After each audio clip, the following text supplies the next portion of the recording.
You hear the thunder before you see them, a low rumble that grows into a roar, shaking the ground beneath your feet. Then they appear on the horizon, 20,000 riders moving as one. Their composite bows slung across their backs, their eyes fixed on the distant shimmer of water at Ain Jalut. For 40 years, this sight has meant the same thing to every army, every city, every kingdom that witnessed it. The end. But today, hidden in the hills above that spring in Palestine, a man named Baybars watches the approaching horde and allows himself the smallest, coldest smile. Because today, September 3rd, 1260, the Mongols are riding toward something they've never encountered before. Not another terrified army. A mirror. Before we dive deeper into this, I'm genuinely curious. Drop a comment and tell me where you're watching from.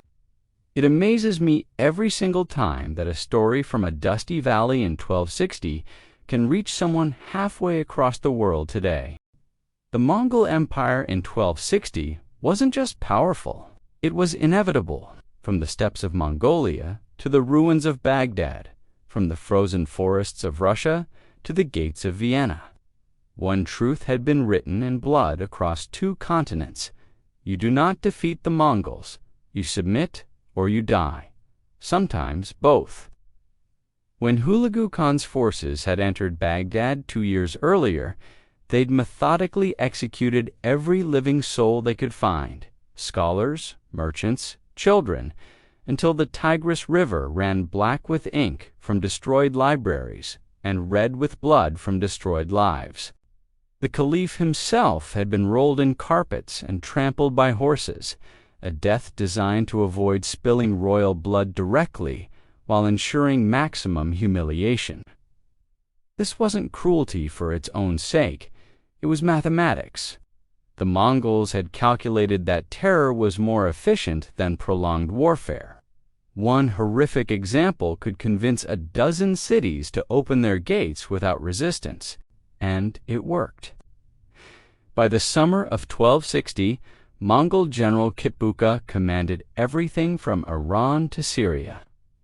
His orders were simple: push south, eliminate the Mamluk Sultanate in Egypt, and complete the conquest of the Islamic world. There was no reason to believe he wouldn't succeed.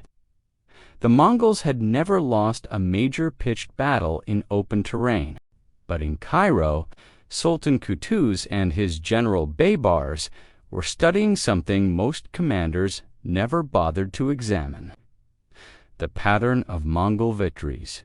Not just that they won, but how they won.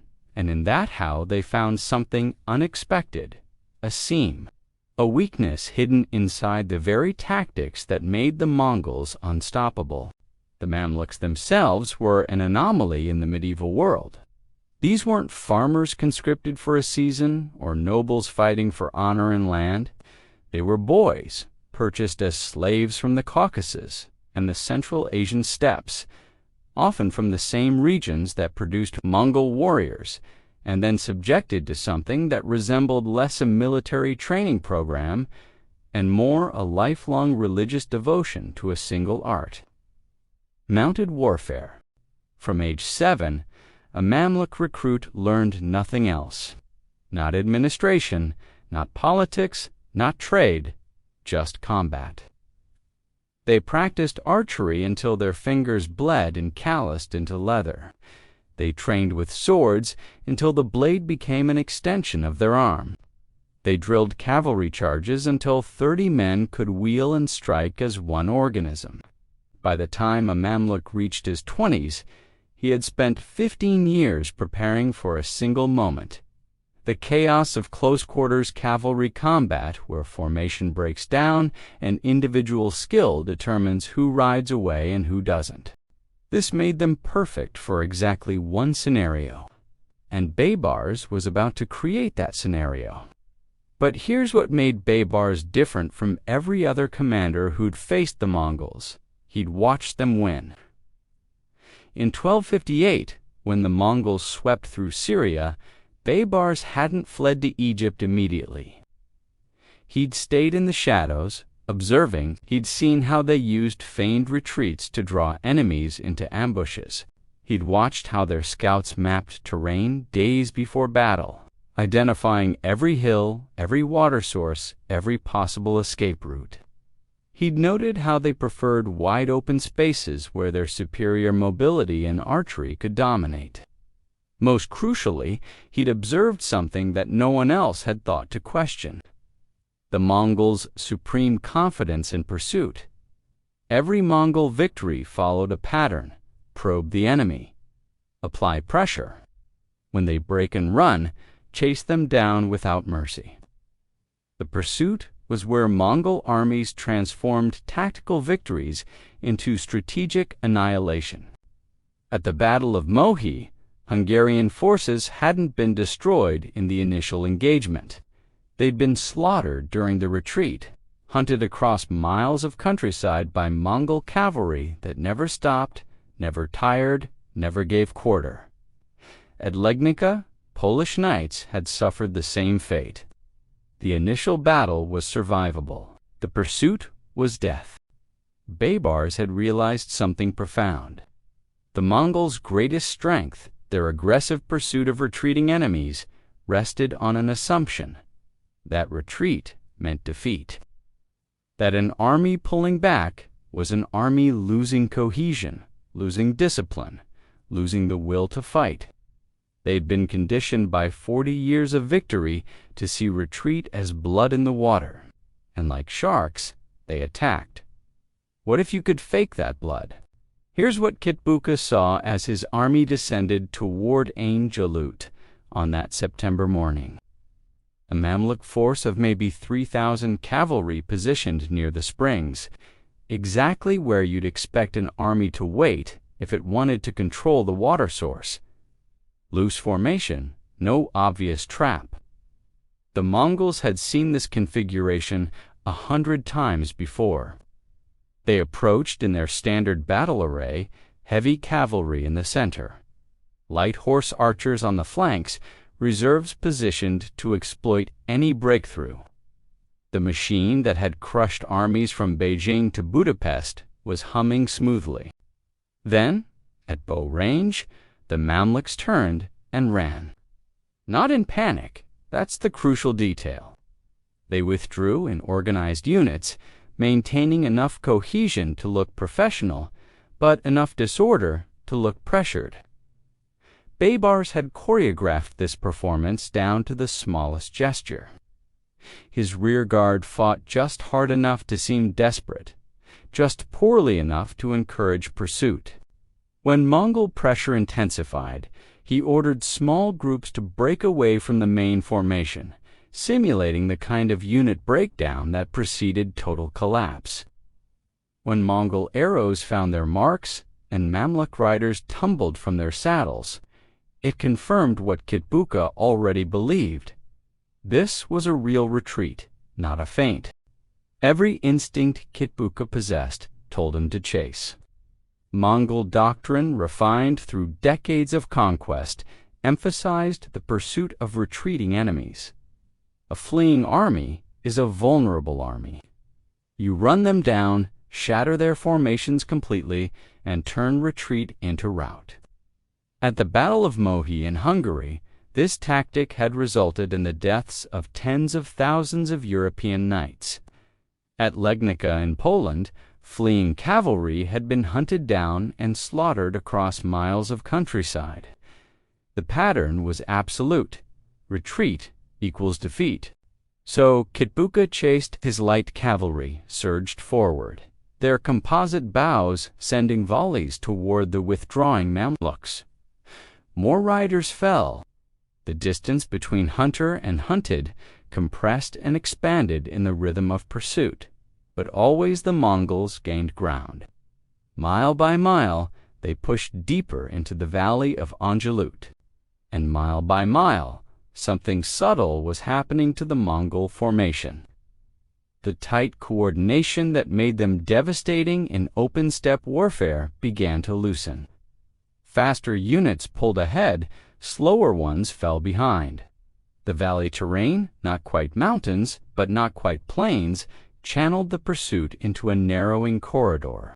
The decimal system of organization that allowed Mongol commanders to coordinate movements across 50 miles of battlefield through flags and horns started to fray.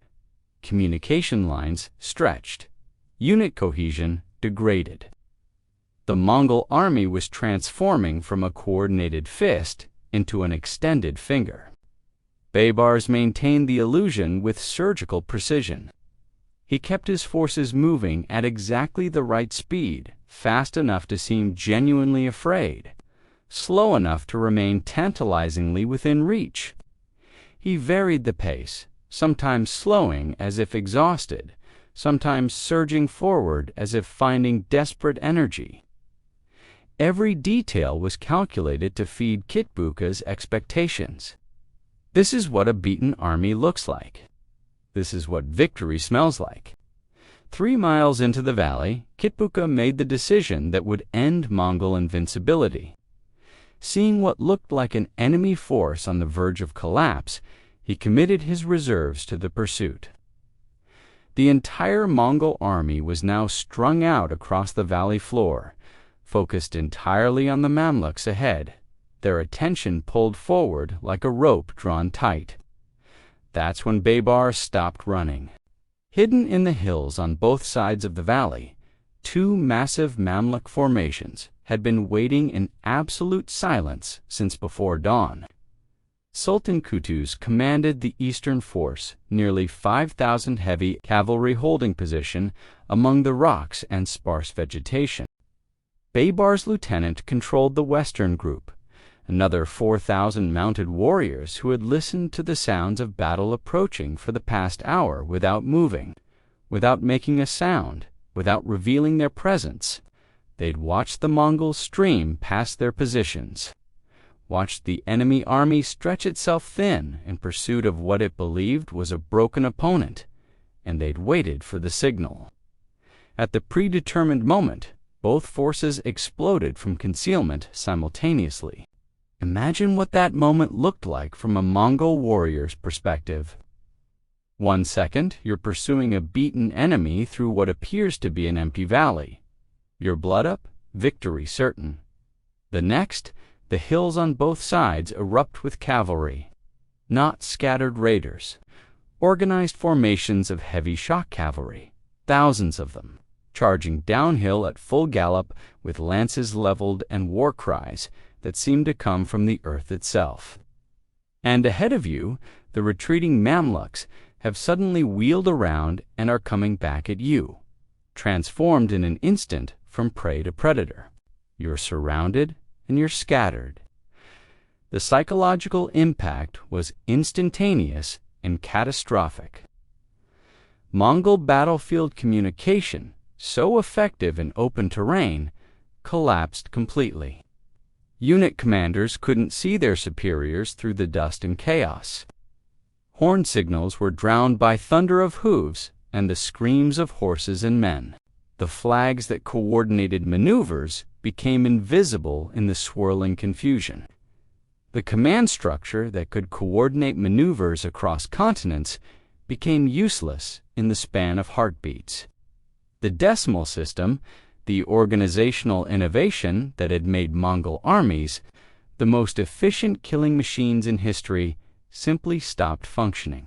But this exact scenario was what Mamluks had trained for their entire lives. While Mongol warriors were superbly adaptable fighters who could operate effectively in any terrain under any conditions, Mamluks were precision instruments designed for one specific purpose: destroying enemy cavalry in close combat. Their heavier armor absorbed arrows that would have killed lighter armored opponents. Their horses were bred and trained specifically for the crushing chaos of melee, not the endurance running of steppe warfare. And their swordsmanship, honed through 15 years of daily practice, was simply superior in the brutal intimacy of close quarters. What followed wasn't a battle. It was a massacre conducted with surgical precision. Mamluk heavy cavalry carved through Mongol formations like scythes through wheat. Warriors who had spent their entire lives training for this exact moment systematically dismantled opponents who suddenly found all their tactical advantages, mobility, archery, coordinated maneuver, completely neutralized by terrain and circumstance. The composite bows that could fire 20 arrows per minute were nearly useless when the enemy was already upon you. When there was no space to maneuver, no distance to exploit. The light armor that allowed for speed and flexibility became a liability against Mamluk swords and lances. The horses bred for endurance across vast distances struggled against mounts trained to pivot, to shoulder, to dominate the violent intimacy of melee. Kitbuka, recognizing too late that he'd been comprehensively outmaneuvered, tried desperately to rally his scattered forces. He was a veteran commander who had fought in a dozen major campaigns, who had helped conquer half of Asia. He knew the desperate mathematics of the situation, surrounded, outnumbered in the immediate combat zone. Caught completely off guard, with his army fragmented across miles of valley. He fought his way toward the center of the chaos, trying to create a rally point, trying to restore some semblance of order to the catastrophe unfolding around him. When a Mamluk lance punched through his chest and knocked him from his saddle, Mongol resistance didn't just weaken, it evaporated. The death of a commander in Mongol armies wasn't just a tactical loss, it was a spiritual one. These were men who believed in the mandate of heaven, in the divine right of Mongol conquest. Kitbuka's death shattered something more fundamental than unit cohesion. It shattered belief. The survivors who managed to fight their way out of that killing ground carried more than news of a defeat back to Damascus. They carried the corpse of an idea that had dominated the medieval world for 4 decades. That Mongol victory was inevitable, that resistance was futile, that the thunder of hooves from the east meant the end of everything you knew.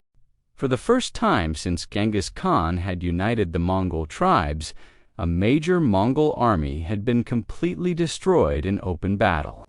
Not defeated through siege warfare or guerrilla tactics or weather or logistics or any of the excuses that could explain away previous setbacks. Annihilated in the kind of direct confrontation where Mongol superiority was supposed to be absolute. The news spread like wildfire across 3 continents. In Europe, where kings had been preparing for what seemed like inevitable Mongol invasion, the reports from Ain Jalut sparked celebrations from Paris to Vienna. The unstoppable force had been stopped. In the Islamic world, the effect was even more dramatic. Syrian cities that had submitted to Mongol rule began expelling their occupiers. From Aleppo to Hom's local commanders who had accepted Hulag's authority suddenly found the courage to rebel. If the Mamluks could destroy a Mongol army, maybe everyone else had surrendered too quickly. Hulagu Khan, receiving word of the disaster from his capital in Iran, faced an impossible choice. He could commit his remaining forces to avenging Kitbuka's defeat, but that would leave his eastern territories vulnerable to rebellion. Or he could consolidate his existing conquests and accept that Mongol expansion had reached its limit. He chose consolidation. The war machine that had rolled from the Pacific Ocean to the Mediterranean Sea ground to a permanent halt at the borders of Egypt. But the deeper impact was psychological. The Mongol Empire had built its expansion on a premise as simple as it was effective. Resistance was futile because Mongol victory was inevitable. That premise died in the dust of Ain Jalut within a generation. The unified Mongol Empire had fractured into competing khanates, the Golden Horde, the Ilkhanate, the Yuan dynasty, the Chagatai Khanate, all claiming legitimacy. none possessing the overwhelming military superiority that had made Mongol conquest seem like a force of nature. What Baybars had done wasn't just win a battle. He'd proven that the Mongols weren't invincible demigods. They were brilliant tacticians with specific advantages that could be neutralized by the right opponent under the right circumstances. He'd identified those circumstances, created them through deception, and exploited them with flawless execution. He'd turned their greatest strength, their aggressive pursuit, into the mechanism of their destruction. There's a detail that survived in the Mamluk chronicles that captures something essential about that day. After the battle, as Mamluk soldiers were stripping armor from the dead, they found that many of the Mongol warriors had died not from wounds to the front, but to the back and sides. They'd been killed while trying to retreat, while attempting to flee the trap they'd ridden into with such confidence. The army that had terrorized half the world had broken and run, and in that image, the unstoppable Mongols fleeing in panic through a valley in Palestine. You can see the entire architecture of fear that had sustained their empire crumbling into sand. Baybars would go on to become Sultan himself, ruling Egypt and Syria for 17 years. He would fortify the coast against future invasions, rebuild the defenses that the Mongols had shattered, and establish the Mamluk Sultanate as the dominant power in the Middle East for the next 2.5 centuries. But nothing he accomplished in those years would match what he achieved in a single afternoon at Ain Jalut. He had done what no general before him had managed, not just defeat the Mongols, but break the spell of their invincibility. The Battle of Ain Jalut established a truth that would echo through military history for centuries. Overwhelming force can be defeated by superior strategy. Numbers and reputation mean nothing against an opponent who truly understands your methods and has the discipline to exploit your assumptions. The Mongols had assumed that retreat meant weakness. Baybars had turned that assumption into a weapon, more devastating than any sword or lance. September 3rd, 1260. A spring called Ain Jalut, the day a slave army commanded by a man who'd studied his enemy's strengths, carefully enough to transform them into fatal weaknesses, changed the course of history. The thunder of hooves had meant the end of the world for 40 years. On that day, it meant something else. The sound of invincibility dying in a valley in Palestine, brought down not by superior numbers or better technology, but by a commander who understood that every strength, pushed far enough, becomes a weakness. And sometimes all it takes is the right trap at the right moment, and the patience to let the world's most feared army ride straight into its own destruction, believing until the very last second that they were the hunters, never realizing they'd become the prey.